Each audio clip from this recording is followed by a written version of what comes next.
Hey people, what's up? It's Jameel. I just want to tell people some more about my adventures with gang stalking. Now, a gang stalking program has been going on for a year, right? And in previous videos, I told my story about how I got into gang stalking and how it happened to me. And so, in general, it came out of conspiracy research. So if you're interested, just watch some of my other videos where I explain it. This video in particular, I just want to go into some methods they use.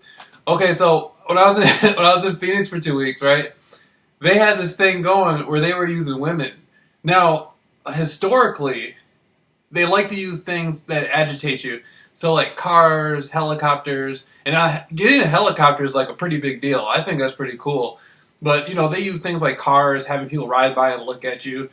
I mean, anything they can do that's supposed to be set up to agitate you.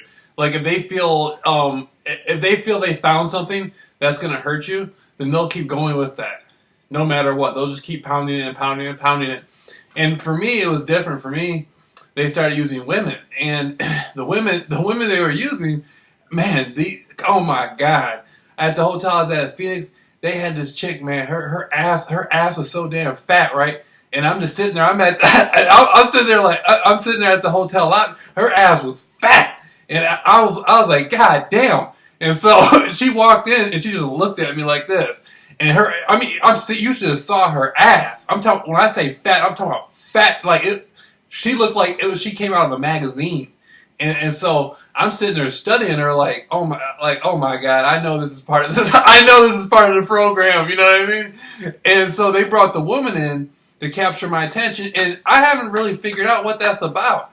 Do they want me to approach the woman and the woman be like, oh, I can't talk to you? And that's supposed to detour me? Because I've talked to a few of the women, and I've given them my phone number. So I don't know, I don't know how far with the program they got it with the women. I don't really get it. But I would be walking into a gas station, and they have a chick, man.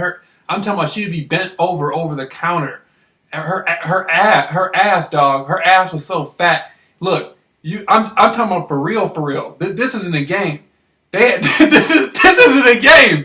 I'm talking about this. This is they look like they had the bodies of strippers, and they were using mothers and daughters. I'm serious. There was two of them that walked up to me. The mother and the daughter. The mother and the daughter were both fine as hell. And so I'm looking at. I mean, the daughter was fine as fuck, but I wanted the mother more than the daughter. The mother, her ass was fat as hell. I didn't understand. I was like, how am I? What do I do? What do they got set up? This is part of the gang stalking thing. But what do I do? Do I approach them and say something, or do I let it go? And so I'm trying to let it go. And at the same time, I'm at the hotel lobby. Now, before that, they tried to have regular people walk up to me. They tried to use the police. They even had the police go up to me and flash lights in their car and stuff like that. And they would do little stuff like that, and it never really agitated me. And so that's when they went to the women. And I'm sitting there in the hotel, I'm sitting there chilling, drinking coffee in the hotel lobby, and they're having these women walk by. Man, I'm serious. You should have saw some of these women's asses, man. I mean, they had. Matter of fact, man, there was a white chick. Her ass was so fat, she looked like her name was like Shaquita or something. Her ass was so goddamn fat. And I'm sitting there watching it. I'm like, oh man, they set me up. What are they trying to do? What are they trying to do this to me for? And so, I just couldn't take it anymore. And so I just bust out. The next one they sent through, she's looking at me and I'm looking at her. And I told her, I said, I believe in everything about love at first sight. God damn it. She started laughing. She starts laughing in the lobby. And I'm sitting there studying her. Now I can't stop looking at her ass. I'm talking to her, but my eyes, I'm like, I'm like, you know what I mean? I'm trying not to have a nervous breakdown. And so, and I don't know at the same time, I don't know what's up with, with the gang stalking program. They're trying to exploit my weakness for women, and I like skinny females too. I like skinny females, medium, but that ass though, that was the biggest thing. That was the biggest detractor, and so, and they continuously do it. They had one girl, man. I went back coming back from Phoenix. I went back. Right now, I live in Northern Shores, Michigan. there's another area of Michigan called Muskegon Heights, which is close to this area, and I have a lot of family in that area, right? And I'm mixed, black and white. Mostly black people live there, and so I have a lot of black family and friends and friends of the family and things like that in that area. And a lot of people know me. A lot of females in that area like me. Usually a lot of darker skinned females like me for some reason. You know, they usually like. I've had a lot of dark skinned females like approach me and talk to me and stuff like that, and so I'm sort of used to that.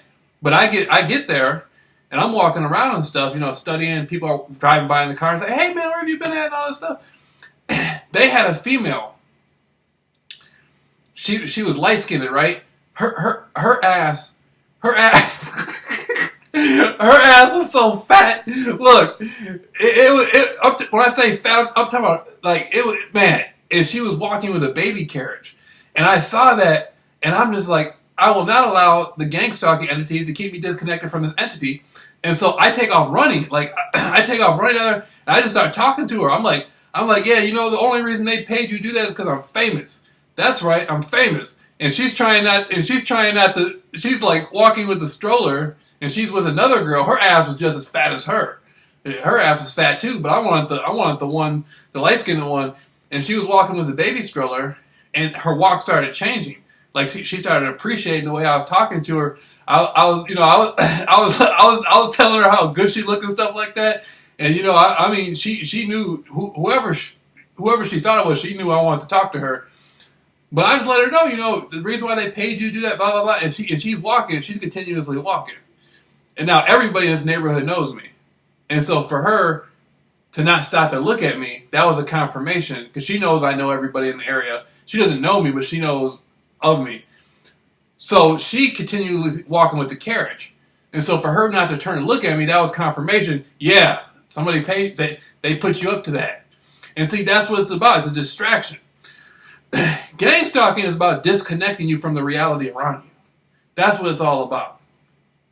And because of my situation, okay, so I live at my mother's house, right? Now, I can't really bring females over here. I've had females. I've been living around here for a while. I've had females I had to go meet on the corner. Like I have a girl come pick me up down the street at the movie theater, and I go with her back to her place. Or I have a chick pick me up at this old gas station right here or something like that. And it's like embarrassing to live at the house of your mother. And so I just stopped caring, man. I felt before like I had to lie about it. And then with all my conspiracy research and stuff like that, they'd be like, man, you're into some tripped out stuff. And so I just started telling the truth. I started talking to one chick, and I just told her everything. And she accepted it. And so I've been talking to her now. So I'm starting to see that just telling it like it is and telling the truth is more beneficial. Like I don't cover up nothing. I just say, yeah, I get gang stalked and stuff like that, and I'm the only person in the world that beat it, blah, blah, blah, blah. And I just go through it, you know? But, so, my experience with gang stalking, that's one aspect of it. There's a lot of other things they tried on me, you know, like drugging me and stuff like that. You know, everybody goes through, I mean, everybody who gets gang stalked at a high level goes through that, but it's not until you start to see, like, if you're complacent and you don't try to do anything in your life, they'll sort of like, they won't leave you alone, but they'll sort of keep you at that level. It's when you start breaking away and making something better out of your life. That's when they start tripping, like, damn, you know, like, he's out here walking around having a good time and stuff like that. We got to find a way to disconnect him. And part of that was trying to use women against me. And so it sounds tripped out, but you got to study gang stalking. Gang stalking is all about disconnecting you from yourself. So you will be in essence disconnected from the reality around you. So that's how they did it. I'm telling you, I would walk into a store and they would have a chick at the counter and her ass would be so goddamn fat, and I knew it was part of the program. And so eventually I was like, man, I just can't sit here and let these fine ass females, you know, they're here for me to begin with anyway. So I'm not supposed to say anything, you know what I mean? So, and that's when I started speaking up and talking to them and stuff like that. And so, I mean, that's what I do. There was one of them walking down the street earlier. She didn't have an ass like that, but she was fine as hell. She had dark hair. I caught her walking down the street with a dog by the movie theater, And I'm just like, you know, I was told I already knew it was like a program type thing. So I'm just like, damn, you're fine as hell. And at that point, she's like laughing and stuff like that and smiling, and she keeps walking. But I was looking at her, you know what I mean? I was studying her. I was studying her body and stuff like that. I'm like, okay, her ass wasn't that fat. Why are they using her? You know what I mean? Like, did they downgrade me? What the fuck's going on in the program? They need to up the dosage, you know? But she was still fine as hell. Her face was pretty as hell. And so I'm looking at her. You know, I still would take her back here. You know, I still would take her back to my mother's house. You know, so you know, she's walking with her dog and stuff with those big glasses on. She looks beautiful. She didn't have blonde hair before. They were using blondes. Now she has black hair. So I guess I don't know what's going on. I guess they're trying to throw some Italian women at me or something. I don't know what the hell is going on. But she looked good, right? And so that, you know, that it's all part of the gang stalking program. People are going to hear me. For people who do not know what gang stalking is, and for people who do not know my situation and how I went through conspiracy research and got into it with all these secrets, it's going to sound really bizarre, but go listen to a few of my videos and then go research gang stalking, listen to what a few other people have to say on it, and then it'll start making sense. From a normal perspective, like, if I was who I was 3-4 years ago and somebody else was saying this, I'd be like, man, you're tripping, man. No one's going to go through all that trouble just to agitate you. That doesn't make sense. Why would, you know what I mean? But in essence, they have to do it like that. Because if they did it more openly and obvious, it wouldn't work. It only works because you sound silly and crazy when you talk about it. See what I'm saying? If you were to go out and be able to say, this is happening, and people can notice it, it wouldn't work. Nobody would be able to, the program wouldn't exist. The only reason why the program can exist is because when you talk about it, you come off as if you're really crazy. And so, the type of person I am, I don't care. You know what I mean? I'm on here talking about, you know, I'm on the internet talking about extraterrestrials and all this stuff, so, you know, I don't care what's talking about gang stalking. That's not going to bother me. I talked about things 100,000 times stranger than that. So in essence, that was a great experience of mine. They used female. I'm telling you, and you should see some of these females' asses, man. I'm serious. I just sit there, you know. The way her at, you just want to grab onto it. That's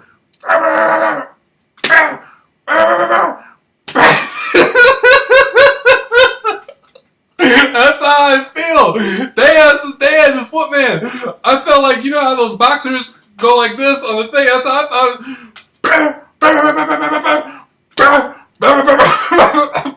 If I ever got it back to my room, that's what I'd be doing. Tell the program that. I think tell the program that. Tell them I said that. But that's one aspect though. That's just one aspect about the program. All right. I'm serious. That's one aspect about the program. I'm gonna have that in my mind for the rest of my life. Every time I see a woman, every time I was at the hotel, that's what I was thinking in the back of my mind. I will not allow the program to keep me from not knowing what I want to do. That's what it is. The gang stalking people are smart as hell. I'm telling you, I love the gang stalking program.